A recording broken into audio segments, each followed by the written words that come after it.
But then I got sudden life. And that's what I like to tell people. This is not about death. My experience in my life now is not about, it's about life. So I cried out to God, to the God that I didn't know, and to a Lord I never served. Please help me. Help me. The next day I'm awake and something was happening. It'd be like going in my garage and start throwing switches on breaker box. I just feel things happening. They have me tipped up a little bit like this, and I'm having this rapid breathing, So I was going. It was shutting down. All of a sudden, the inner man was thrust out of my body. I didn't float up and look down and see and all that stuff. I was whoosh in another dimension. Now there's three, all of it, what I'm going to say is shocking. But I'll tell you three shocks. The first shock was a total knowing and comprehending of eternity. Now I'm screaming on the very precipice of eternity. No, God, I'm sorry. Please help me. Give me another chance. I want to be alive. Whoosh. I was thrust through this remaining little crack of light that the darkness was eclipsing.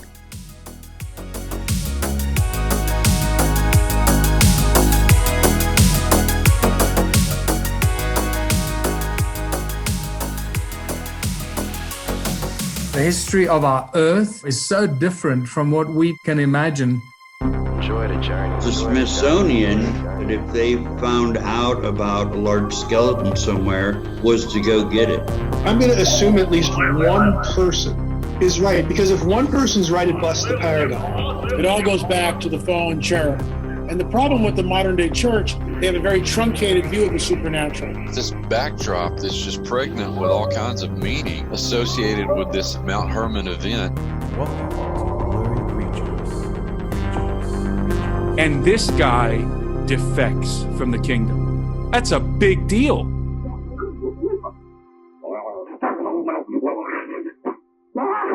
All right, we got another great episode for you guys today. We got Mickey Robinson in the house. He had a horrific accident, but he had the blurriest story happen right after that when he was shot into the third heaven. And he goes into detail in this episode. We ask him a ton of questions about the difference between first heaven, second heaven, and third heaven, and all the things he saw and the experiences and what it's like to actually roll into heaven and hang out for a while. An amazing story, right? I mean, near-death experience, spent, the things that happen after you die, right? This is the question that's haunted mankind forever, and there's a fraternity, if you will, as Mickey says, of people that have died and come back, and he's one of those guys. Horrific plane accident in the late 60s, and changed the trajectory of his life. Yeah. So real pleasure to talk with someone who's been to the other side and come back. Yeah, seen the future, seen the river of life, all kinds of things he describes. So this is a great one, and they're called NDEs, for those you don't know, the near-death experiences. But if you want to help support this show, get access to extra blurry content, blurrycreatures.com/members. Check out our merch store. We got things like this. You can get yourself a blurry tumbler, and that's blurrycreatures.com/store, or just blurrycreatures.com. Hit the website. Lots of cool things going on here. So thank you guys. Let's get Mickey on this one and hear a story.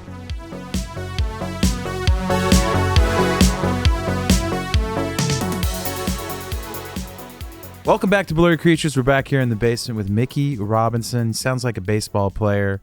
Crazy story. A lot of people over the years have emailed us about near-death experiences and just all the weird blurry stuff that goes along with that. But you had severe burns and catastrophic complications that led to death's door experience and a spiritual awakening in you. You've shared your story all over the world on many shows too, like ABC, Fox, and you did even the History Channel did a 2-hour special on you. You've got many books out about this experience and other blurry things, and so appreciate you coming into the studio. We'd love to get into this and kind of maybe start with your experience and your story for those that don't know it. Then we can ask you some questions about what you saw, what you experienced, and obviously you've traveled there and back again. I'm probably the guest that I've come the farthest to be here. Yeah, exactly. I came from heaven. Yeah, you did. Amazing. Yeah. Tell us about that. Whoa. Before we get started, we preface this in the pre-roll. Oh, that's true. So, Mickey, so glad you're here. Yeah. But we start off every one of our shows, whether it's a pastor, theologian, Dr. Michael Heiser, to Tim Mackey from the Bible Project, to John Eldridge. We ask everybody, what are your thoughts on Bigfoot, if you have any? What do you think?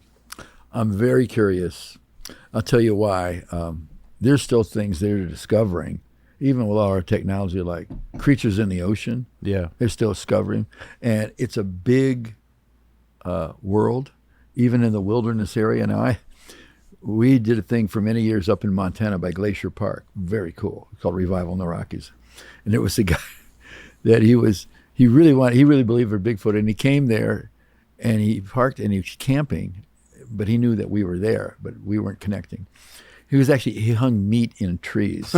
Really? And it wasn't, first of all, that's very stupid because of the grizzly bear. It's a good way to get eaten by a grizzly. Yeah, there's a blurry creature there. Yeah, 100%. And then all of a sudden there was like a dozen police cars. And there were people in the bars who want to get this guy. Don't know what's going on, yeah. It's big and it's mysterious, and I'm always curious. I think it could be how they could hide so much, but there's a lot of ways that creatures hide and come out at a certain time. And when you're dealing, so I don't know where the most spotted things, whether it was up in the Northwest, Seattle and all that. Bigfoot goes everywhere. But I've seen wilderness places.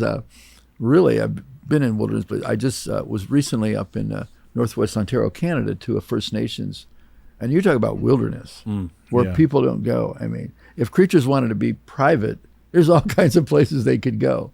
Yeah. I can say I'm curious. Doors open. Yeah. Doors open. That was kind of the catalyst of this podcast. It's kind of where we started. And then, you spend a couple years researching that creature in particular. Things just don't make sense. And you kind of have to, and it was like, there needs to be a podcast about this, and also related through a biblical lens, because I feel like there's a lot of strange things in the Bible. And that's kind of how we married those two things, like the paranormal, the strange, in the theological space, and just the paranormal and weird things that happen in the woods and things that go bump in the night. So we put those things together, and so that's why we ask every guest at the top of the hour. But obviously your story is a wild one. And I'll say I'm super excited because it's funny. I think this was last year. I was having a conversation with a guy by the name of Dr. Henry Cloud, and it was at Donald Miller's place. And he was saying, I was telling him about the show, and he said, "Man, have you talked to anybody who has an NDE?"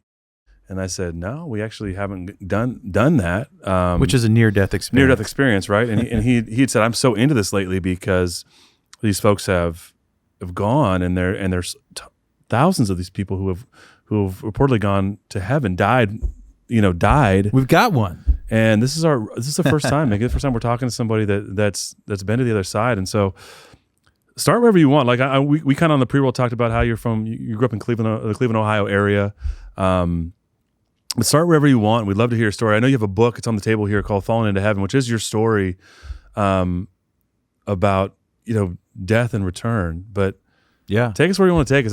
Let's talk a little bit about the point of the accident, and then we can flash back a little bit to my upbringing and how I was, various defining moments or flashpoints leading up to how I became a skydiver, and how I think it's a shocking thing, and we just had recent stuff about sudden death. We had this terrible helicopter smash into a plane, little kids and all that. So my death wasn't instantly sudden, but then I got sudden life. And that's what I like to tell people. This is not about death. My experience in my life now is not about, it's about life. Yeah. And I got an infusion, indisputable things that we'll talk about. Yeah. But leading up to it, there was various things that I was always, as a little kid, I was fascinated with everything up. Yeah. I'd swing on vines. It was real adventurous, and everything from the Wright brothers side. I knew everything about NASA and the Mercury 7 pilot, all of that stuff, and all. I was always fascinated with that, and it's always, and I started, and we'll get into when we do a little bit of backstory. When I started flying airplanes, I was really good at it, just out of the box for whatever reason. But then I found out jumping out of them was really the deal. And I've done it a couple times. I did in Hawaii. Hawaii is a good place. I did it in San Diego. Yeah. Hawaii is a good place. It's kind of crazy going out of the ocean. But yeah, I understand, personally understand the allure of that. There's really nothing like it. On Earth, it's another dimension. Yeah. It's another, as far as a physical dimension. And it was the sky was my cathedral. Yeah. And there were very few priests of this level who could do certain things, and I was accelerating in that. So, you talk about living for the moment. My moment was the time in free fall, opening your parachute for maybe a 5-minute ride back down and hurry up and do it again. Mm-hmm. And there was a lot of things that I ignored. Like the trauma that was going on. I could have been drafted, gone to Vietnam. I was planning on getting engaged that Christmas. My girlfriend was older than me, and she was in university in Southern Ohio. But everything else was kind of on the back burner. Business, all the stuff I'd been. I weaseled my way into. I don't know if you saw any of this, into a job in a trendy stock brokerage firm in downtown Cleveland. I hadn't been to university, didn't even read a book. I just, flashy, cocky, self-assured guy. Dressed. I have a combination between James Bond and Superman. I dressed up as cool as I could look and went down there and interviewed. And then, I felt like I was Zorro going into beginner's fencing class. I got this, And then I found out they were going to interview 300 people, and they got it down to a short list of 10. And I just went in there. I did the same thing for the second interview. I said, look, man, I can do this. You need to hire me. Yeah. And they hired me. And then in about 2 months, I was promoted. I'm working in the trading department. And it had a lot of my gifting were being used. But I'd have gone in there, and it wasn't a lot of money then, but they were grooming me to be somebody. Right. Which at that time is not, this is the Vietnam War was going. Business, you could be a dull German Shepherd and make money if you had a little bit of common sense. But it was about the sizzle. Right. Yeah. Here I am at, I don't know when you were in Cleveland, where the Terminal Tower used to be the tallest building. Yeah. Our address was room number 1 of the Terminal Tower. I've been up in it. Yeah, and I mean, you walked in there, it was back then it was a flashy place, and the clients that were coming in were like names, and they're like patting me on the back as if I knew what I was doing, taking me to lunch. So my ego was expanding. The Goodyear blimp used to live in my backyard, actually Akron, Ohio. Yeah. But it was, when you're young and you're doing good at something, you feel good about doing something good that you're good at. That's not, not abnormal. Hey, you blurry parents out there. I know I'm one. You're one too. A lot of people have kids and they listen to the show with us, and we love getting those messages. But we've been getting healthy here at Blurry Creatures, us adults. But how about the kids? We have partnered with Beam Kids, an all-in-one super powder, and it just launched, and you can get your hands on it today. It has more than 40 essential ingredients to help fuel your children with greens, prebiotics, probiotics, fruits, and vitamins. And what's even better, it comes in a chocolate milk flavor your kids will love. It's very easy to do, too. Simply mix 1 scoop of Beam Kids with 8 ounces of water or milk. Shake, stir, or froth, and enjoy, making it a convenient addition to any meal or drink. I know my kids are always looking for great things to eat, and you know how it is having kids. They're always eating junk food, but Beam has been awesome. Just fits right into your family's daily routine. Kids can drink it, and they don't even know they're getting all those extra health perks. Beam Kids is now available online at shopbeam.com/blurry. And because you're a listener of the show, you can take advantage of their limited time pricing up to 35% off and plus 2 free gifts using the code BLURRY. So get your Beam Kids and your free gifts by heading over to shopbeam.com/blurry. Enter the code BLURRY. That's beam, BEAM.com/blurry. Use code BLURRY for up to 35% off. Thank you guys so much. Right. But I was oblivious to the reality. And so I made a big mistake. My worst best friend, I call him, said, we should go to California and we can get jobs out there. Well, I got him a job. He saw me, he came back and he saw me dressed up. He's like, where do you work? I said, well, downtown. He says, can you get me a job there? The guy's really kind of more after work guy. Go to the bar and also get hammered and hustle chicks. And I said no. And then he said, so I got him a job across the Cleveland Public Square at Merrill Lynch, and he got a job there, and he liked doing that. But we weren't in the same business. We weren't in the same company. And then he had this thing. He says, we can go and do this. And seriously, he said California, and then he said we can go to Florida and do this. And I made a stupid mistake. I quit my job. Went down there, and I knew as soon as I got there, this is really stupid. I was in a position where they were grooming me to be, a prime executive down there. I started 18 years old. You know what it's like. You get some kind of door opens like that. Yeah. I came back, and I just got a job making money. I was going to try and get back into business, and then I found a little ad.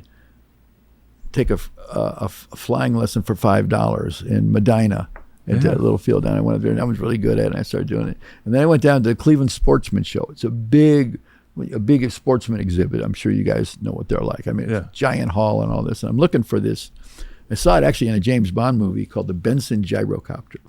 You use a Volkswagen motor and a tricycle frame. I'm sure a lawn chair would be involved and duct tape. No, I mean, and it's actually a guy in North Carolina made it, and it's really a cool flying machine that I could, even though I'm not that mechanical, but I could put it together and have it for less than $2,000. Wow. You know, and so I'm looking for that, and I see this big screen, big colored picture, and it's like the guy in the movie sees the girl and everything, he's in slow motion, everything's blurry on both sides, and he's running like this, and it was a big picture of people in free fall. High definition. It's like, wow, there's a club like this, or, you know, it was out in Parkman, Ohio, kind of Amish country, about an hour away from where I lived at that time. All the old Amish skydivers, you know. They come up in their buggies and they get in the plane. Right. And anyway, and so I went out there and signed up after one jump. I mean, it was great. And then there was a package for like 7. What year is this, Mickey? Is this 1968, one of the worst years in America, I might add. Okay. Yeah. And after 20 jumps, I was asked to be on a professional demonstration team, which is, I don't know anybody. This wasn't skydiving like it is now. You didn't have these tandem jumps. You actually had to learn how to do it at every level. And you only got to jump at a higher altitude when you were proficient at that altitude. So all solo jumps. They all solo jumps, right? You're basically, they're not, because sometimes they don't let you do that. So I chose to go the route of what's called relative work. When you form formations in the sky and do that, and we would jump into church carnivals, and they even had gambling, skydiver bingo. They had a big piece of plastic out with squares 1 to 15, and people bought raffle tickets or gambling tickets. And the guy would go out, we'd have a military smoke bomb on your ankle, and you'd pull it and let it see it. And the guy, if he landed on one of those numbers, you'd win all this money, like 15,000 people. And if you got number 16, that was it, you missed the whole thing. Right. So, I mean, I did it for the pleasure. I mean, we made a little bit of money and all the beer and hot dogs you wanted to eat, and you walk around with your suit on. For me to get in an airplane, it was like me getting in a car to come here. It was like, and flying at that time had become kind of boring. It took too long. So we're going to go up. It was on a Thursday night in the middle of August in 1968, August 15th. We started our club. We had 2 students. One was the first jump student. He would go out at 2,800 feet with a static cord like the military. Yep. And the other guy was going to go out at like 4,000 feet. And then 3 of us were going to go up to 13,500, which pretty high with those kind of. We had a Piper Cherokee 6. We took 5 of the 6 seats out. And it was going to be a long flight, and so I sat down on the floor next to the pilot. He was the only one in his seat, and the 2 students were like, one of them, their back was against my back. I just leaned against them, and the other guy was over here, and they're facing the 2 guys in the back. And it's going to be a routine. I want to just get those guys out and go all the way. It's going to take a long time. We do a fly around and let the guy at 2,800. So I'm just like, we waved at the people on the ground. They were like skydiving groupies. They're groundhogs or woofos. Woofo, you jump out of an airplane.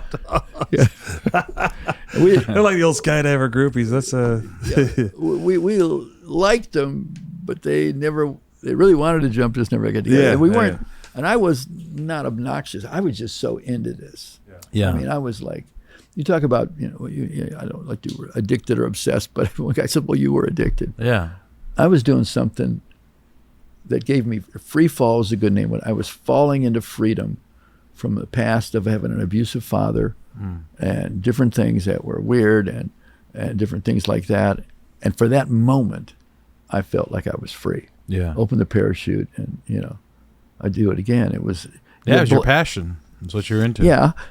It was definitely my passion. And we had just taken off, and like I really was just going to take a nap and try and rest because I didn't want to fly again. I heard the stall light starting to buzz. The stall light is what begins to warn you that this plane was a new plane to him. We had rented one. He had rented one like this to use to accommodate us for show jumps. But it was so much power to him. So it's a hot, humid summer night in August, which is the worst for aviation. Things just unstable, up and down, different things. But he took off, and he was just climbing out, and all of a sudden, I was awakened by a sound. Dead silence. The motor quit. He goes, oh my God. He hit me in the shoulder. Now I'm sitting on the floor, so I'm a little bit lower, and I couldn't even see out the window probably very much.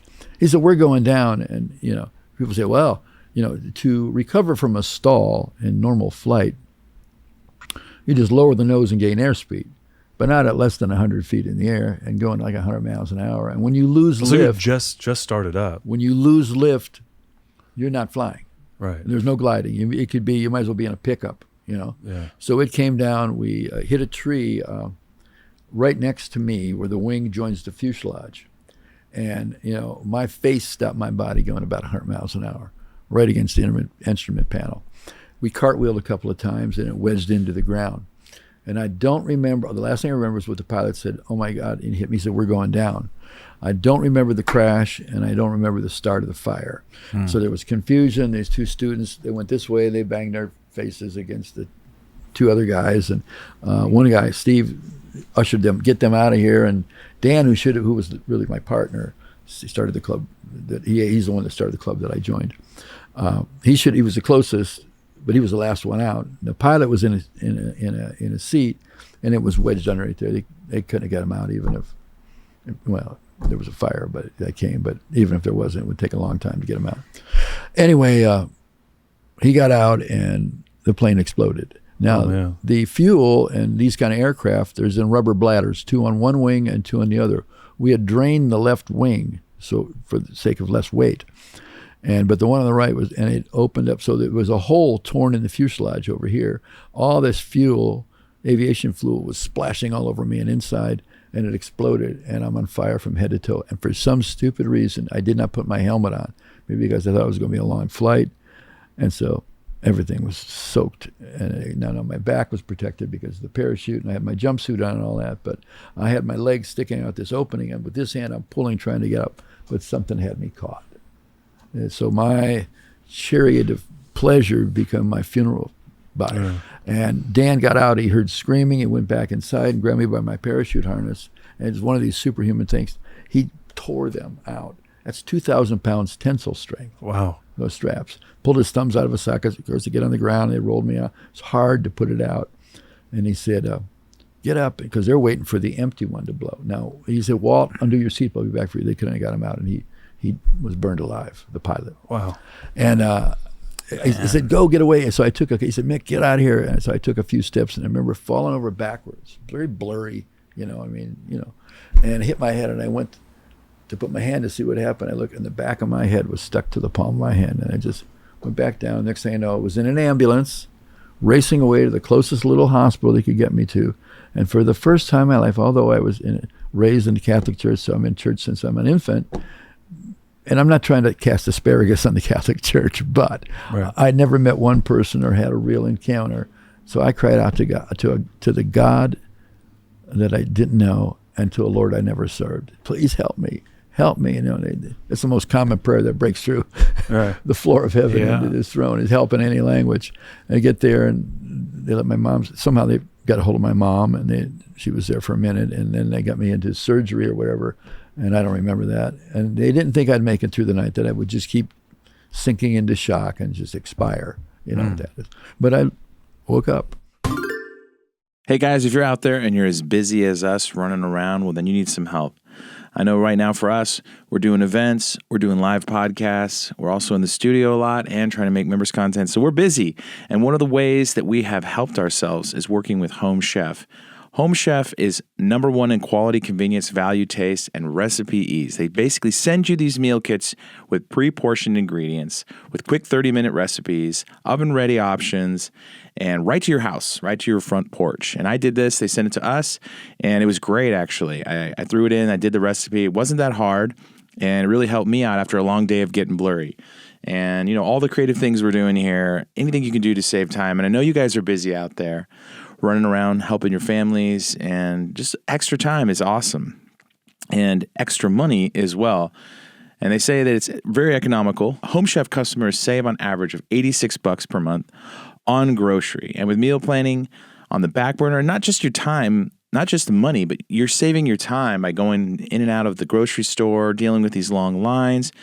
And you get this all just pre-portioned, sent to your house.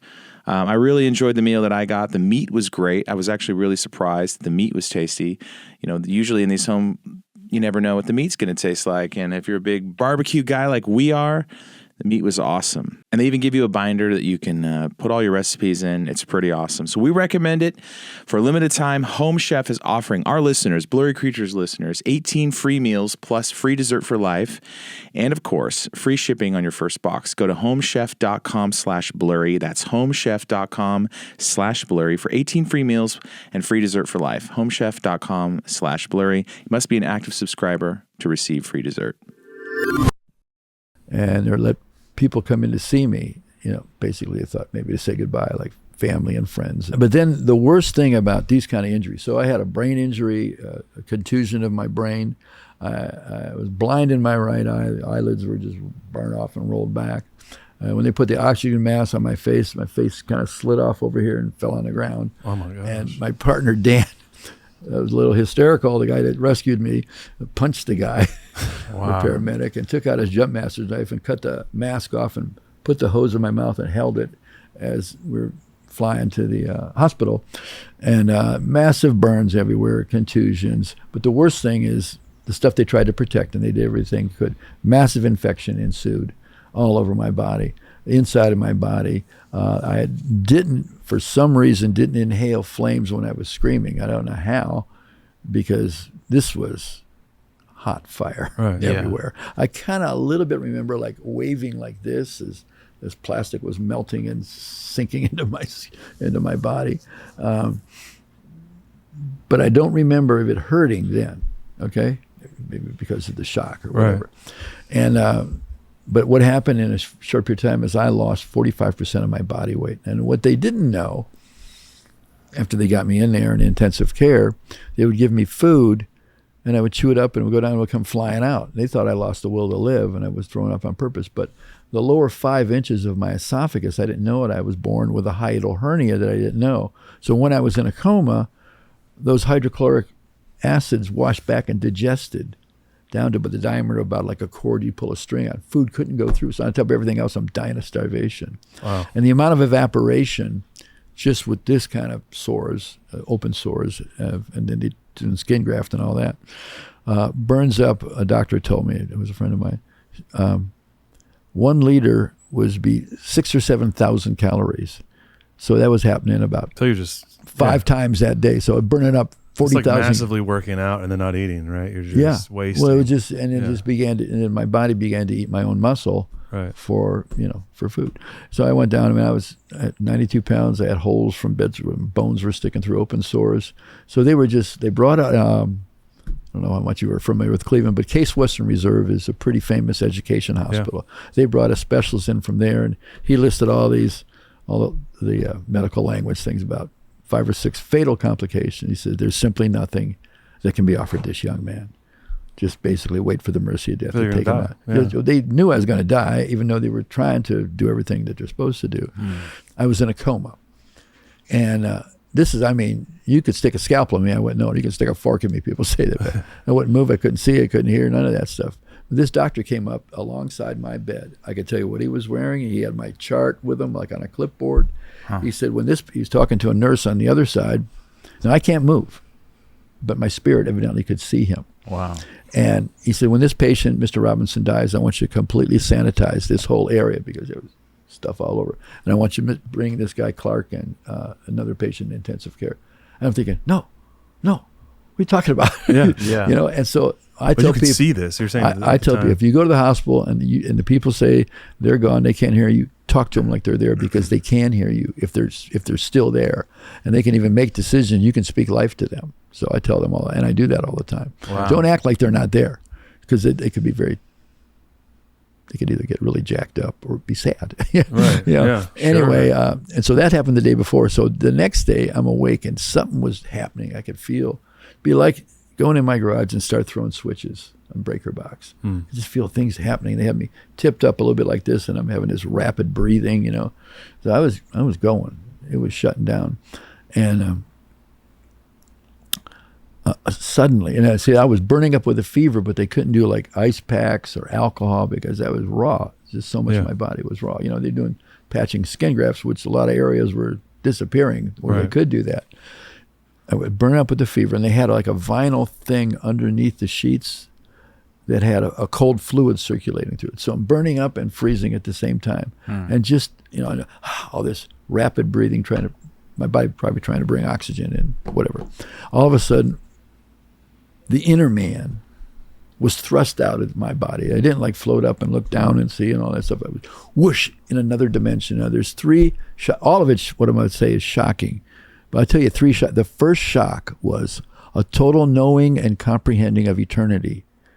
Now we can ascend that way here on earth with joy and imagination and knowing that we're going to be a living, but to know that this spirit, and everybody's going to experience this, is going to be forever. Yeah. Is a shock. And there is no arguing, and it's like, and there's no questioning. Is this real? It's like, you know that you know that you know. It's instantaneous. Like an overwhelming sense, or is it just it's just like, it's a big wow. Yeah. And you know that this is very real because you know what it is, that you're a spirit person. I didn't think about the crash or where my body is. I didn't think about anything. You can't. You're flabbergasted in this dimension. And off in the distance somewhere, there was a white circular thing, purest white light. Like you used to live in Wisconsin. When it's bright snow and it's, you can't even, sunglasses don't even help. Yeah. Well, it's brighter, whiter than that and brighter than the sun, but you could look at it and I felt like a peace radiating from it, like a vibration of peace.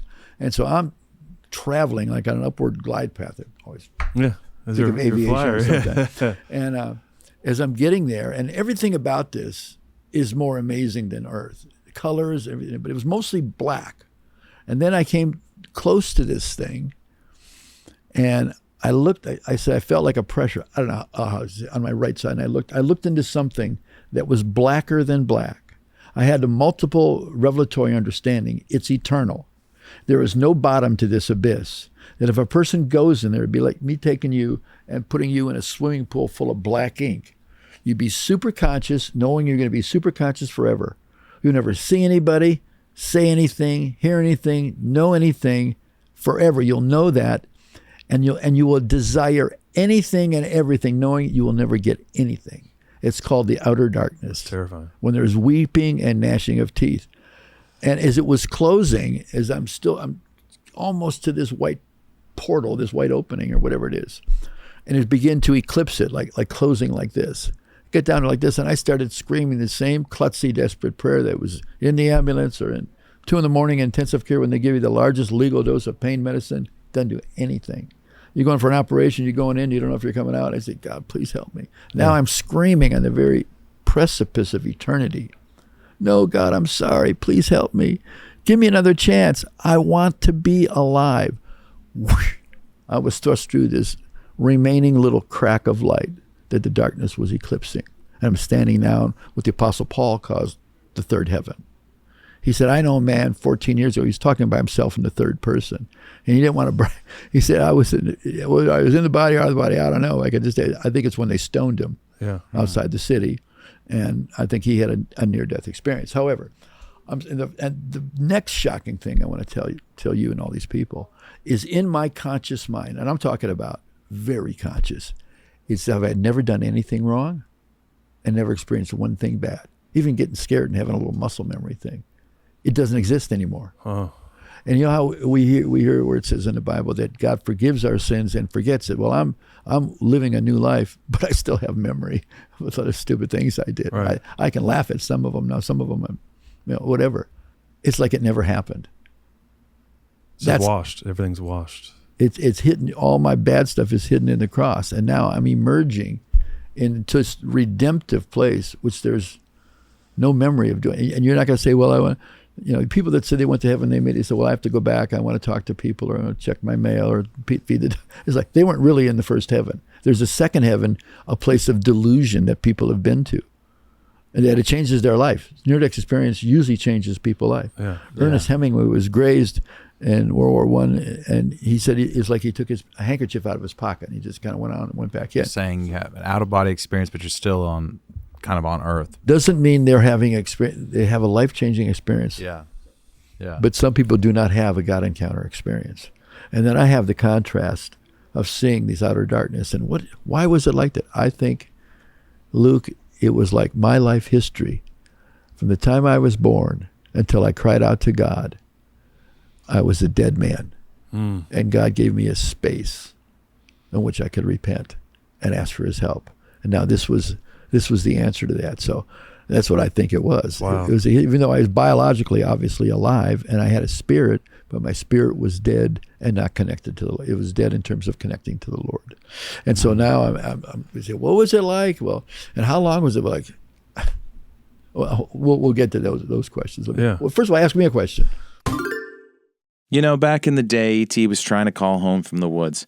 I don't know how he was trying to do that. You got to have a wireless plan. Today, you can do that. If you see Sasquatch in the woods, you can call your mom. First, you need a cell phone plan, though. And we're here to tell you that Mint Mobile is your best choice. Our producer, Brittany, does it. She loves it. She says it's great service. It only takes a few minutes to set up. So say goodbye to that overpriced wireless plan and those jaw-dropping monthly bills. Mint Mobile is here to rescue you with premium wireless plans starting at just $15 a month. Everyone likes saving these days, and all plans come with high-speed data, unlimited talk text, delivered on the nation's largest 5G network. You can bring your own phone over and your phone number, and along with your existing contacts. That's right. All those people you can call and say, look what I saw in the woods. They're not going to believe you. We can't help you there, but we can save you money. So ditch that overpriced wireless. Get 3 months of premium service at Mint Mobile for $15 a month. If you like your money, Mint Mobile is here for you. Shop plans at mintmobile.com/blurry. That's mintmobile.com/blurry. Upfront payment of $45 for 3-month 5 gigabyte plan required, equivalent to $15 a month. New customer offer for the first 3 months only, then full price options available. Taxes and fees extra. See mintmobile.com for details. Well, I mean, what you're describing to me is like, so you're thrust out of your body and you have this kind of vision of utter darkness. I was in what I would call the second heaven. Okay. Heavens are plural. Yeah, I mean, Okay. that's the whole, the ancient Hebraic is like And three then heavens. You slip through a crack into the second heaven and you see Apostle Paul. No. I'm quoting Apostle Paul. Oh, okay. You know, I'm like, no. thought you saw him. When Paul said, I know a man who 14 years ago was caught up in Yeah. the third heaven. So it was himself. He was trying to be humble. He said, I can't even talk about this stuff. So you think that as you're traveling on this plane that you're seeing the abyss, and then you slip into the third heaven, into When I cried out to God, which I had already done, but I think it was somewhat of a historical thing. And then I think God heard me in the ambulance, that I was sincere. So what happens when you get inside the light there? Wait, so this is happening when you're in the ambulance? No, this I is happening cried at out the to hospital. God, Yeah. desperate. My first desperate cry was in the ambulance, and there were other times when I said, God, "Please help me!" Like but now I'm actually experiencing this in the second heaven, looking at this outer darkness that wants to swallow me. Yeah, it sounds almost like to me it's like the thief on the cross, right? You have this. He had a real near-death experience. 100%, right? Yeah, he's at the door, and he's like, Jesus, you're innocent. I got what I deserve. and I believe in you. And he says, well, hey. You'll be with me in today. paradise. This day, you'll be in paradise. Yeah. So you're kind of in between life and death and having a conversion, sort of. I think the forgiveness happened when I cried out to him in the ambulance. And what happens when you slip through? Because you're in you end up. I love that you actually have this like bright light experience. Because people, you hear about this, right? Like you start moving towards the light, and it's interesting. My grandmother just died in January, and she was sort of in her last days. She was, I don't know if I can describe. My mom talks about it. She was kind of between. Yeah. Like she would say she could hear singing, and she was speaking to her grandmother that she never met, and she would talk about how she couldn't get through the window, like she was she couldn't get out. So when you talk about how the darkness closing, you kind of pass through like the eclipse, as you call it. Does then once you get into the light, does then everything sort of come into focus and you're able to see what's happening? See better than you can imagine. The structures was like translucent crystal glass, and amazing. Now God's presence was somewhere to my life. I did not see God. I didn't see any creatures. Didn't see any people. Didn't see any fat little babies with Pampers playing guitar. Didn't see nothing like that. But the vibration was amazing. Now, then as what do you mean by that? What do you mean like the? It's the glory of God is everywhere, and then light comes into everything, and goes out of everything, and everything is alive, and everything automatically worships God at a dimension of vibration that, again, we don't have so feeling it. Descriptive words. It's like it's just like woo! It's super love. It's amazing. And then going through me was about 12 inches wide. a vibrating substance that was golden with little flecks of like gold in it. It was going through me from where my waist would be and my knees. It's the river of life. Wow. And it's an extension of God. It's from the very beginning of the Bible all the way through the end. And this river is more alive than all the vitamins and working out in the gym and being, I mean, everything is alive. I mean, it's a life, it's a living situation that's incredible. Like a physical place that's just like... Well, it's happening. It was happening to me, but it also gets in us when we get the Lord and get the Spirit. But anyway, so then I saw an open vision that would relate 6.25 years of the future. And it was like 5-dimensional, like a wraparound like this. And I'm seeing things I didn't know, some bad things, like I saw the whole drug scene, like Woodstock stuff and all that, people shooting needles in themselves. And I was an observer. Some things I was drawn into the very matrix of what was going on. Like I saw my wife 5.5 years before I was to meet her in heaven. Wow. And I remember I had my hand on this arm on a rusty, like a garden gate. And it was really real nice outside, and I could smell these lilac bushes. I could smell them even though I didn't have a nose. And I turned to see this really, really pretty foxy 19-year-old looking for me. And it was just peaceful because we bought this little farmette in Ashland County, Ohio, and we had horses a little bit. And we didn't know what we were doing, but it was. You saw all this. Yeah. And then the Lord kind of blocked it out when I met her and then brought it back. And another thing, so you say 5D, so you're like, when you're saying this vision, you're like feeling, smelling, it's like, it's more, is it just feel exceptionally real? No, some of it real, was I was an observer. Okay. It's very real, like you're there, but you're watching. And some of it, it's actually your being. Yeah. And so that happened in several defining moments. The very last day, so I'm talking about, I saw all of this, like 6.25 years. We said, well, how can that be? It's like, God got to show me 1,000,000 years. But this is what he showed me, and there was a real purpose in it. And the last thing I saw a group of people, a small group, like 5 or 6 people, in a tropical place up on a hill, and I could hear this one person talking, even though it was way far away. And all of a sudden, zoom, I was zapped over there, and it was me talking, and I said, this is paradise. So it was in Jamaica, up on a hill and outside of a place called Negril, Savannah, right next to it. And it was 105 acres on top of a hill that I got a little bit of money, and we're going to buy it. We're going to subdivide it and maybe pull people down the beach behind a parasail and eat fruits. And if it don't bother anybody, it's like, this was my plan. Yeah. I met Barbara. This was the second time we were there, and I actually had money sent down to it. And then all of a sudden the vision came to me, and I go, oh my God. I said, Barbara, we can't do this. So I went back and flew back. We were down there for 3 weeks. We went back, and it was warm when we left. It was freezing. All we had was warm. We got out of the airport in Columbus, Ohio. But anything. So, and then we bought the little place, So all these things came to pass. But anything I tried to do on my own just didn't work. And different things. I mean, I got little jobs to make money and all that. And I started speaking and sharing out at places that anybody would have me, and then I became a pastor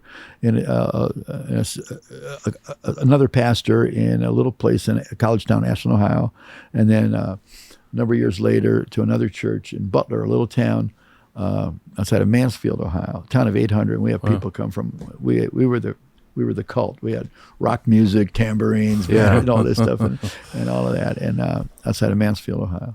So I'm a little confused between the last thing you saw in heaven and how that translated to actual reality. When the vision went away, the Lord spoke to me, not in words, but direct spirit-to-spirit communication, that I was going back. And I said, oh, no, I don't want to go back there again. Yeah. Anybody that says they volunteered, they were not really in heaven. And they're in a second heaven, which is very spooky. And I think it goes all the way down here. Yeah. And there's all kinds of pretend Jesuses and fake things. We hear that. I mean, that's a lot of real stuff in the unseen.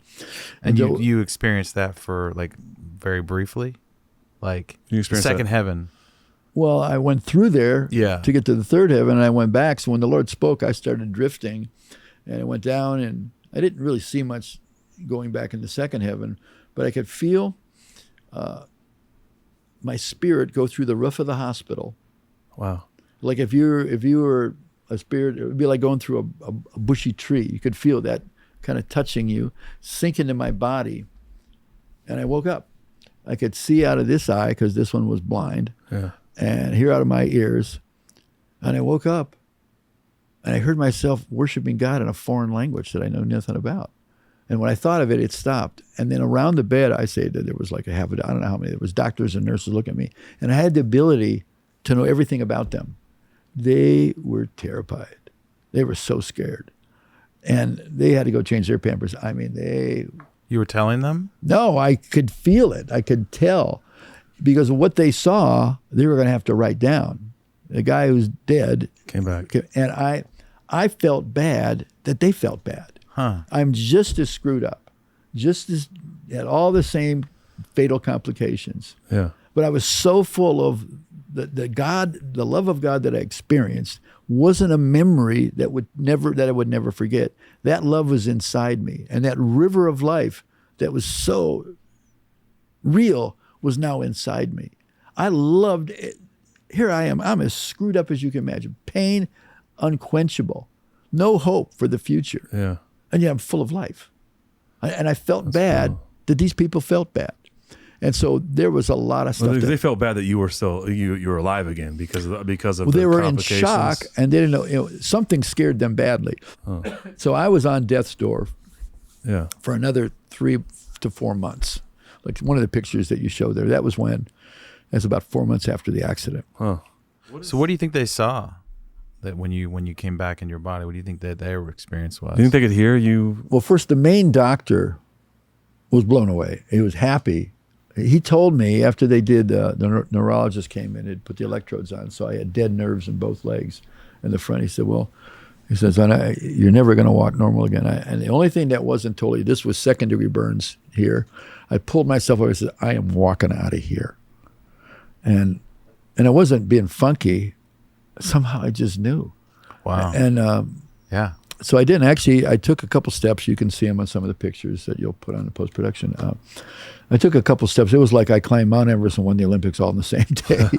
That guy's actually holding me up, that therapist. And his hand, my hand was so bad they were going to amputate. It was so much infection.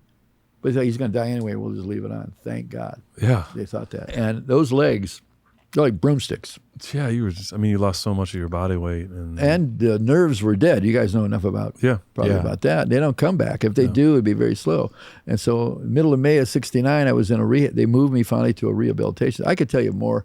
Kind of reminds me, like when you're describing being in heaven, the idea of the Tesseract, anyone who's seen Interstellar, there's this, that's a multiple universe movie. Okay. It's like, there's multiple times kind of happening at once, and you're in heaven, you're in the third heaven, but you're seeing the future.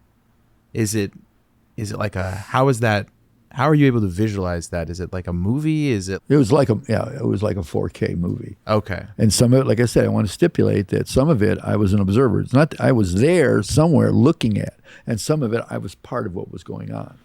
Like the deal in Jamaica. I got zapped over and hurt myself, so I was there. Mm-hmm. And when it came back to me, I told Barbara, we can't do this. So you're kind of probably ruined my life. You're living that experience for like a split second, and then you're back in the third heaven. Is it like you're going in and out, phasing?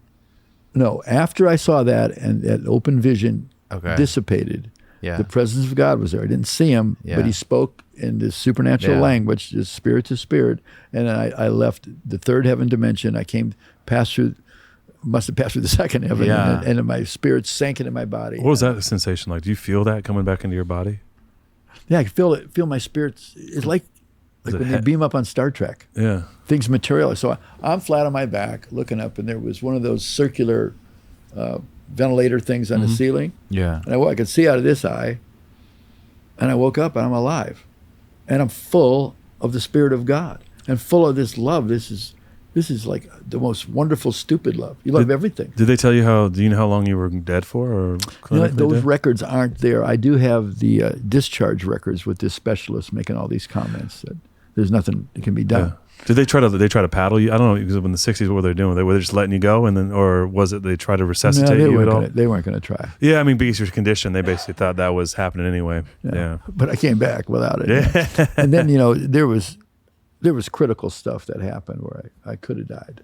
When you're going through the second heaven, on the way towards, and the way back, it seems like what kind of things are you seeing? Like you said something about false Jesuses, and I'm just curious about that. I didn't see any people or creatures.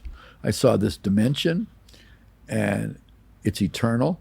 So the most vivid thing was this white circular thing, and you don't have control. Right. You can't swim around. You're being drawn, and you're in awe. Like I could say, you're flabbergasted, and I didn't feel anything scary until I saw this abyss. Does that have a draw too, Mickey? Like, do you feel like there's like has a pull itself, like there? Or if you're not connected to the Lord, people are getting, when you're absent from the body, you're present with the Lord. But if you don't know the Lord, you're not present with Him. And what's there for you, I believe, the lake of fire stuff isn't happening yet. Right. That's for agreed. That was meant for the angels. Yes. And I don't think at the time, darkness. At the time until Jesus died on the cross, I think people were in Abraham's bosom. And what Paul saw himself was heaven was open, so he was in the third heaven. Yeah, because Jesus opened. But like the good thief, he went to a paradise because there was 3 days.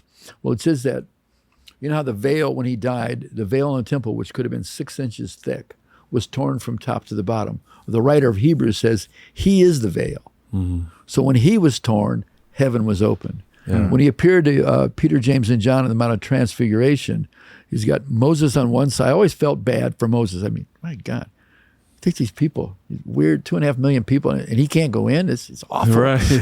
What a deal. All he did is get mad, you know. Right.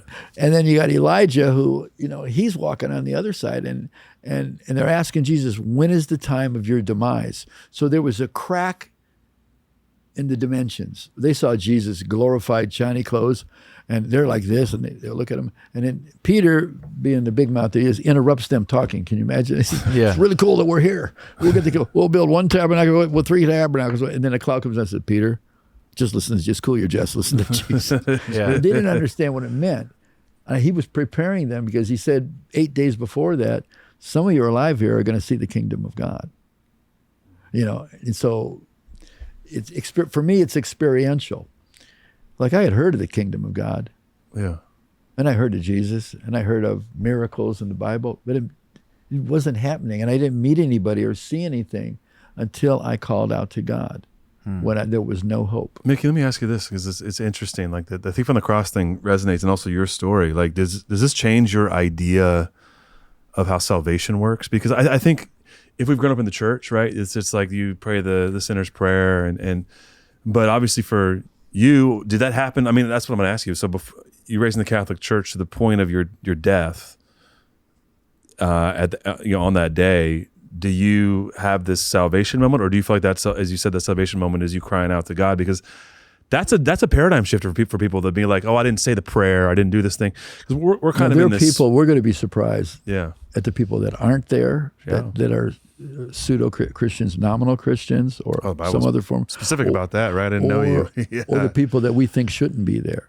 Right. I mean, we don't know what goes on in their secret life. Right. And I don't ever try. I can be pretty intense, and sometimes you are, but I never tried and use fear and guilt. You can drive a goat into a sheep pen, and they're still a goat. You can scare people to stand up. And I've given invitations all over the world, and people, without me being around, I mean, I had some other experiences that I'd like to share. I don't know. There's lots of supernatural experiences, but one about the History Channel, something that happened. But I don't want. But in terms of salvation, first the Greek word is sozo, and it includes healing. It includes freedom from torment and different things like that. Mm-hmm. But salvation, very commonly, is an assurance that when you die, you're going to go to heaven and be with the Lord. Right. But there's other kingdom of God. But while we're here, we're supposed to live supernaturally. Yeah. You know, and it's hard. The road in the flesh is easy. It's a 6-lane highway with road stops everywhere, but in the end is destruction. Yeah. You know, and there's a way that seems right. But to navigate on this river that the Lord has us in is exhilarating and skillful, but it's still dangerous. Dangerous, yeah. No, I mean, it's, you know, whether we get into the doctrine, once saved, always saved, but there has risen up in maybe 2 decades ago, kind of a hyper grace, like what you do doesn't matter. Mm-hmm. Now, there's consequences, and they usually occur here. Whether or not you can cancel yourself, that's not up to me. And there's nobody that has a right to judge who's in heaven and who's not in heaven. Right. There's one judge and lawgiver. Now, Jesus became sin on our behalf. All the time he talked about his father, but in Psalm 22 he quotes, my God, why have you forsaken me? For a moment, God turned his back on Jesus. I mean, he suffered in that garden. To me, when I went to Israel, I said, I'm probably going to get zapped in the Garden of Gethsemane. Because as a man, every fear, every crappy thing we ever experienced was being poured on him. So much he wanted help of prayer from his friends. And they didn't. But then after he said, nevertheless, not what I want, but what you want be done, and the angels came and comforted him. You're opining about our how our salvation works, but do you think that you were saved in asking God for help, or do you think that God gave you that, and that was and coming back you were like, this is, I believe, because of that, or you believe before that? Let's elaborate. Elaborate. Yeah. Though I was physically dead for something, I think I was still attached. Okay. Because in the scriptures talk about until the golden cord is broken, and that's when there's a disconnect. Yeah. And so, Lazarus was 4 days, but he was still redeemable. Yeah. I don't think that cord snapped yet. And people that have know people, real people, personal people I know. One is a really special friend of mine named Mahesh Chavda, who raised the dead. Prayed for a woman with no eyes, and she got eyes. Wow. Did all kinds of cool stuff. Yeah. And East Indian by heritage, but raised in Africa, and came to the United States. He was the highest ranked Hindu, came to the Lord, and he got filled with the Spirit. Jesus appeared to him and said, "Oh, my little brother," put his hands on him. And so he's a Baptist kid. He's going to school in Lubbock, Texas. Anyway, I know other people that in their ministries, hundreds have been raised from the dead. Yeah. Just stories. Which might be shocking to people, right? Because stories that would seem hard to believe, but then there's real people. Yeah. Like this guy's alive. What you're describing seems to be a lot of what we heard.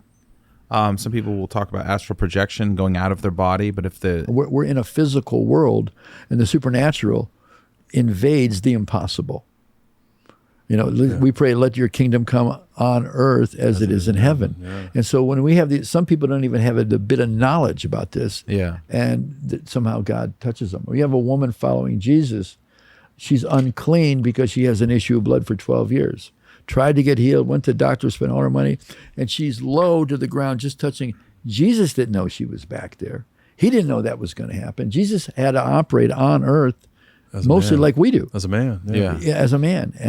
And she touches this, and he feels she withdrew the honor, the virtue, the power. He said, "Who touched me?" Of course, Peter trying to be a big shot buddy. What are you talking about? Everybody. He said, "No, I felt power go." Then he looks at her and he says, "Your faith has healed you." It's like, but so she had, if I could just touch even the lowest part of him, the part that drags across the ground over manure and all that. But she believed that she could just do that. She had a chance. And so some way, my contact with the Lord was that desperate. I didn't know how bad I was hurt. I knew I was hurt bad, but I cried out to God. And so then, I think the repentance brought the mercy, and where I was really born again, obviously, I said the Lord began to open doors for me in the spirit realm somehow. And so when I was in this space of actually getting worse and actually succumbing, I believe I'm still spiritually attached to my body. And I'll just tell you some examples of the medical people. So I was in that hospital from August 15th to like January 20th. And I got transferred. They tried to get a bed in a rehabilitation hospital on the other side of Cleveland, actually in Warrensville. 400 beds, mostly of hopeless cases, but they had all this physical therapy, they had dentistry, they had surgery, all this stuff. And so I finally got in there. And they, first thing they did is take all my bandages off, and my mom saw me really for the first time like that. I think the Lord, and she got hysterical. The doctor had to slap her and help her. She just went, like, my kid brother, who was so good to me, he was only 14, he says, "Look like you had another plane crash on the way over here." Here it is, but 5 months or so, whatever it was after that. And I was a mess, and I still couldn't do anything. I'm still need a lot of skin grafting and like this. And weak and everything else, but I started to get better. And when I got a phone call on a pay phone, they would call the nurse's desk and said, you're going to get a call on a pay phone. Didn't have it in the rooms. And I had roommates. 2 of them were quadriplegics. I mean, I'm talking, one guy was a pre-law guy, got in a minor accident, broke his C4, paralyzed. And they didn't have the halo thing. They had a big thing that would flip over and turn upside down. So, another guy, a black man named Larry, same thing, minor car accident, broke his C4. Across the room from me, they brought in a guy a little later. His name was Larry. He had a speech impediment. And he was like a guy from Appalachia. Somebody broke in his house and took his rifle and shot him. And it bruised his spine, but he was paralyzed from here down. Jeez. In the street, what we would know each other or talk about. But in there, we loved the hell out of each other. Mm-hmm. And so I get this phone call, and it's from the girl that I was going to get married to. And she says, at this point, I just have to tell you, we don't have a future. I'm thinking, what? It's the only thing I was really holding on to. Yeah. Everything was kind of lost at the crash site. My looks, my talents, my gifts, my potential was there. But I was holding on that, she wrote every day, and I couldn't, and her parents came in. It was tough. Sure. That was like the final cut. I rolled down in the shadows in the end of the hall and just was devastated. Got back in bed at night, and we turned the lights off, and about 3 a.m, I shoved my face in the pillow and just started crying my guts out. And in the darkness, from over in the corner, here's this black man, Larry. He said, man, they're going to fix you up.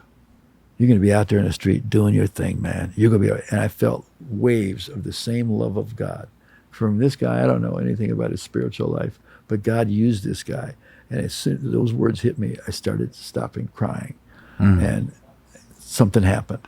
About 3 weeks later, so these guys had holes drilled in their heads with spikes in them that would go through a cord, through a pulley with like 35 pounds of weight on them.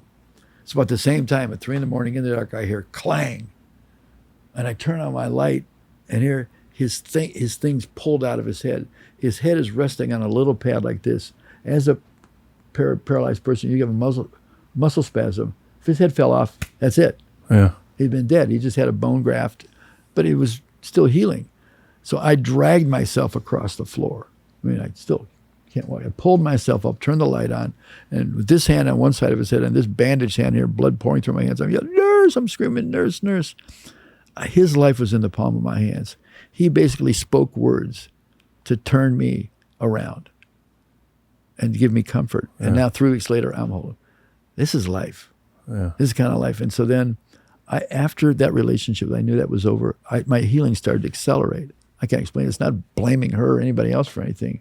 I just realized that version of Mickey Robinson was dead. Huh. And this new guy is alive, and he's got a reason. And things start accelerating. And so about May 15th of 1969, both legs were paralyzed. Now I'm going to therapy because I'm thinking, this is getting me out. And I would do, when they said I couldn't do, I would do. Like I couldn't turn my head like this because of the scar tissue. I couldn't lift this arm over here. Pretty soon I'm doing this and I'm doing this. I'm stretching and working out and all that. But my legs didn't work. Very frustrating. So the day when I had surgical procedures twice a week to try and dilate this scarred esophagus. They put this silver thing on there with a mercury tube. They pull it down. It's like pulling a football down your throat. And you're awake. They give you this xylocaine viscous, and that numbs the wrong part. But it's over fast, and they're trying to do it. But when I had that, I couldn't go to therapy. And so I would do stuff in my room, and I'd hang off the end of the bed and speak to my legs, and those little kids would not respond to me. Move. Just rebelled. And this leg, so the upper muscles worked. My quads and my hams worked. But from here down, it was like a person with polio. I'd bilateral foot drop, and it just didn't work. And one day, bam, instantly healed. Wow. Who told me to speak to my legs? And I didn't get like a flash or get a printout in the spirit. I just did it. Yeah. I didn't know about healing. I just did stuff. And about 2.5 months later, I jumped out of an airplane from 12,000. Oh, you went back? No. From 12,500 feet. My God. With the guy who saved my life and my kid brother. Wow. And the only time maybe I was concerned, I thought, I'm 115 pounds. I may not be heavy enough to really fall all the way down. Just float down. 12,500 first jump, 12,500 feet. Wow. And then I made other jumps. What was that like? Was that tough to get in that plane? It was awesome. Was it tough to get in that plane though and go up? Was you have any PTSD? My first 8-hour pass out of the hospital, I went out to the club and went for a ride. They wouldn't let me wear a parachute, but I went out and I said, if I'm going to be weird, it'll probably be on takeoff, but it wasn't. I just love flying. And I've flown 3 million commercial air miles, and I've flown airplanes and different things like that. But the fact is, these legs, as you saw, now there I am. That's in the Bay of Fundy in outside of New Brunswick, Canada. If you go that way, you go all the way across the ocean. You go to Prince Edward Island out there, about 30 miles. Oh, yeah. And that rock is vertical about 70 feet up. I climbed up that rock with a pastor friend of mine. On the legs, they said never work again. So when I came back from that rehab center to the original hospital for the first time, and I walked into the doctor's office, he was actually talking to a plastic surgeon. And so I found somebody's clothes that were small enough for some step when I would go out. But I'm standing up, I'm walking, I walk in, this guy goes, oh my God, jumps across the desk, and he's telling this guy all these fatal complications, blah, fatal. And he was so glad, he couldn't believe it. Yeah. He eventually became the doctor of the Cleveland Cavaliers, this guy, Dr. Sakarik. But he was blown away. And then there was a nurse, that's the doctor, and that's the therapist holding me up. There was a nurse, they had to evacuate intensive care because a guy that literally broke every bone in his body. He's in a body cast like this, had a really bad staph infection. And if he got around in there, he'd kill anybody that's in there. So they set up a kind of a fake one on the first floor. And the nurse in there, the head nurse, I think, just was like, why don't you just hurry up and die? Yeah. You know, it took like 2.5 hours to change bandages. And, you know, when I walked in there, she had just come out of the room. And back in those days, they had little paper cups with the medicine, probably like 30 cups. She looked at me, went against the wall, dropped that thing, and she says, I never thought you could be alive. Wow. Scared the yogurt out of her. I mean, you know, you know, and I was just happy to see, first of all, it's like, oh my goodness, you know. It's got to be a weird feeling. There was a nurse years later, I think maybe she saw it on the History Channel, and she sent me this thing. I don't know how she got a hold of me, but she did. I just retired. He said, blah, blah, blah, I finished nursing, blah, blah, blah. He says, my first assignment was intensive care. You were my first patient. I can't believe that you're alive. So here's a woman that saw me at the worst. And a lot of these people, I don't know where they were, but they prayed for me. Another time the first time I did a secular TV was an ABC show in Cleveland called The Morning Exchange, before whatever they call it today. It was big. It's got half the state of Ohio. And a friend of mine, her husband played for the Browns. She was a producer. She got me on there. It was supposed to be 5 minutes, 3 to 5 minutes. They kept me on for 15 minutes. And there was a woman from the time I walked out. This is live TV, you know. She's crying. I'm thinking, man, she got real problems. So afterwards, I go up and say, how you doing? And the whole, when they stopped, the whole place ran to me. You know, want to touch me or talk to me. It was cool, you know. Yeah. And then this lady's back there crying. I'm thinking, so, are you okay? She goes, just a minute. She goes in her purse and she picks out a picture of herself when she was a nurse there in intensive care. Wow. And, you know, it's like she saw the impossible. Those kind of things, see, it's important to tell people that there's hope. I'm not a dope dealer. I probably could have been a good one, but I'm not.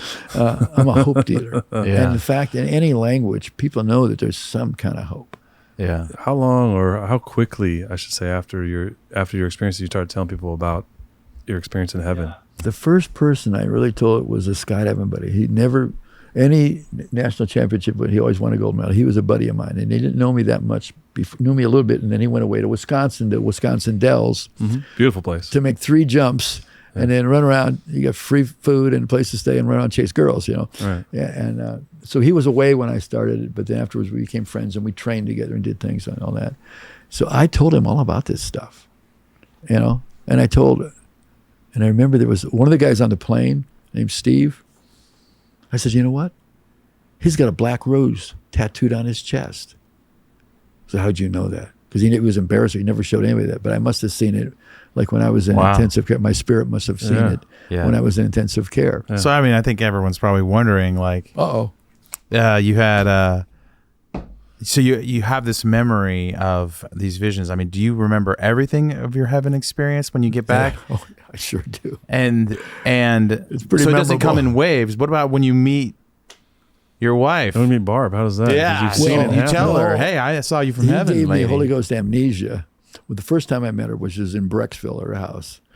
And then, bam, it all came back. And No. for her, it was love at first sight. For me, it was probably lust at first sight. But maybe I don't know. That's how it goes. Yeah. But it was instant, and then the Lord impacted, and actually So you didn't recognize her from the vision right away? No. Oh, it took a second.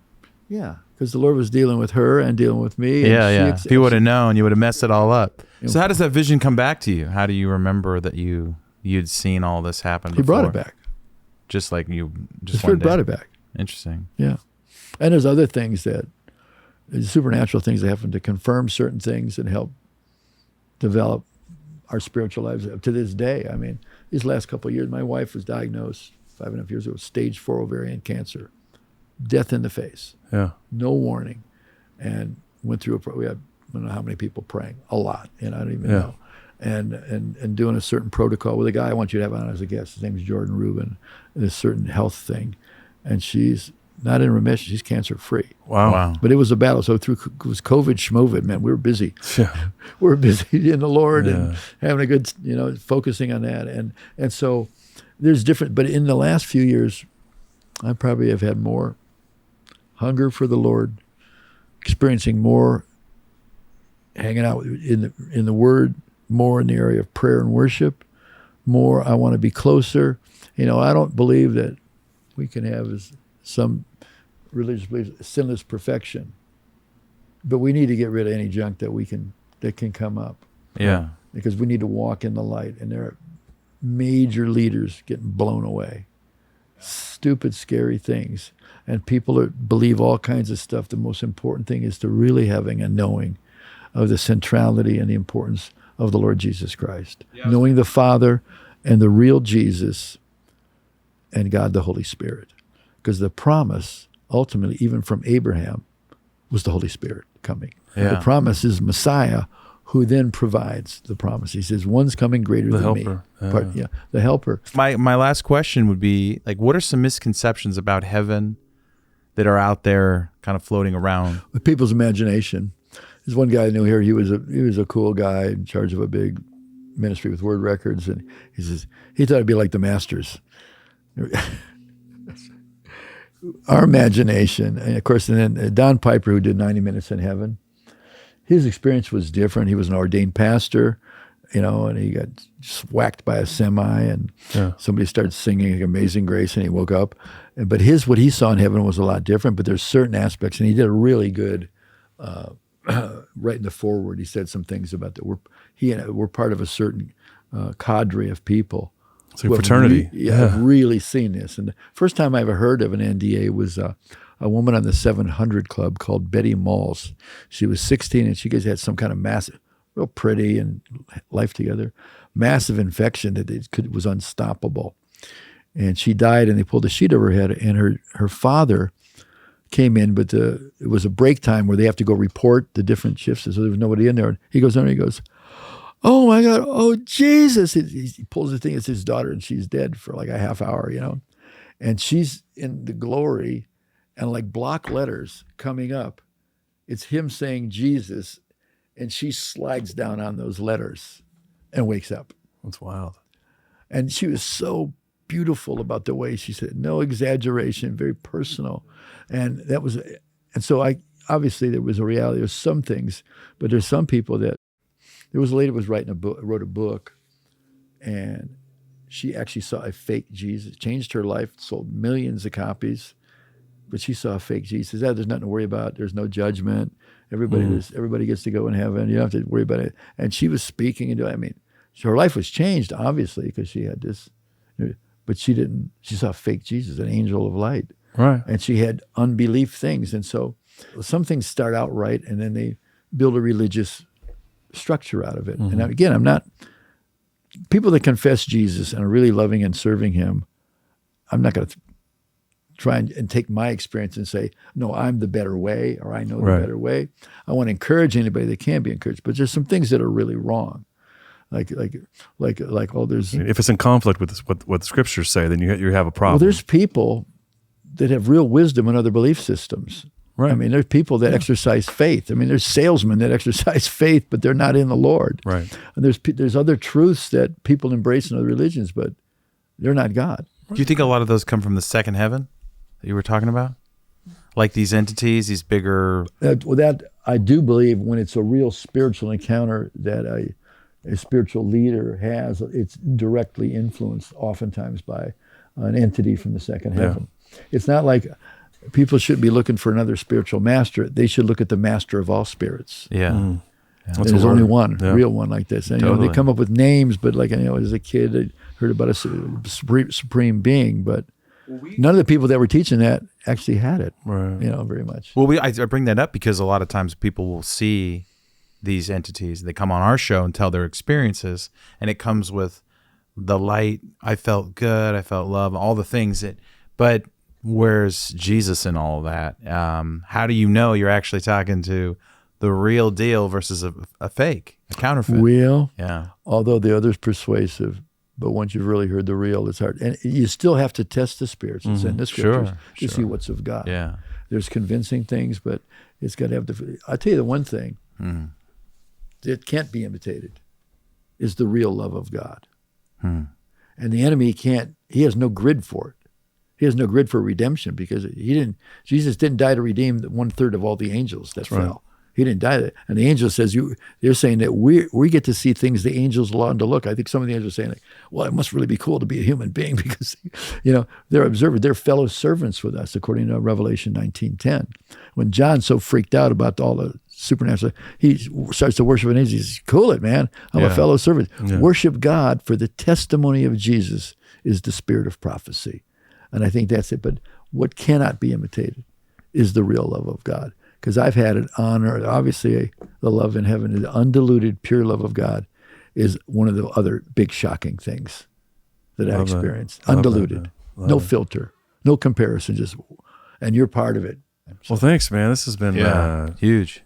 I for our first talk really about like someone who's been to heaven with a near-death experience, has been awesome. And let our listeners know, like, you got your books on the table there. Yeah, hold them up. I got more, but these are the ones I got here. This one's called Falling into Heaven. It's got all of this stuff in there, and there's some pictures in there, but mostly it's about a man who was really strong. I became absolutely weak. I mean, totally weak, and God made me strong his way. And this one's called Supernatural Courage. It came out at the height of COVID, so it wasn't much of a book tour. But there's 11 things in here we all need courage for. Supernatural courage. Love that. And then MickeyRobinson.com, right? MickeyRobinson.com, Prophetic Destiny International, and MickeyRobinson.com. There's a lot of free stuff on there you can dabble in.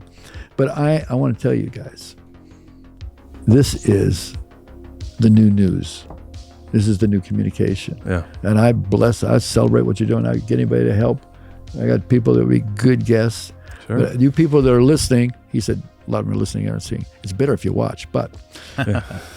Tell somebody to watch this. Tell somebody to look at this. Tell somebody to tune in. There's a lot of stuff, I need to either shut my phone off or learn how to smash it. There's a lot of stuff I don't need. I try and stay somewhat in touch with the news, but this is the real news that makes a difference. And if you're out there and you really need the supernatural help of God, all you got to do is ask. All you got to do is reach. All you got to do is knock, and it'll be open to you. Why do I know that? Because I'm the guy who was blind and now I see. I was lame and now I walk. Yeah, literally. I'd have leprosy, but I had really weird skin. Yeah. My heart was broken so bad, I didn't know I could love again. Yeah. And I'm a stupid lover. Yeah. I love to be loved and love other people. You need the Lord.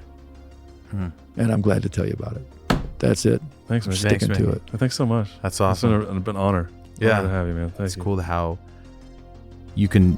God's vision for our lives is so much greater than whatever we have, and the path, like when you're talking about the river, and it is a wild ride trying to figure out what God has for us all, but it is it's more of an adventure, I think, than we were.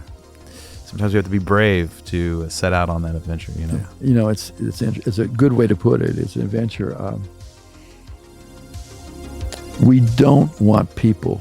I don't want to minimize my destiny. We're saying I go this way. I mean, there's always more. To do stuff God's way, it's His way.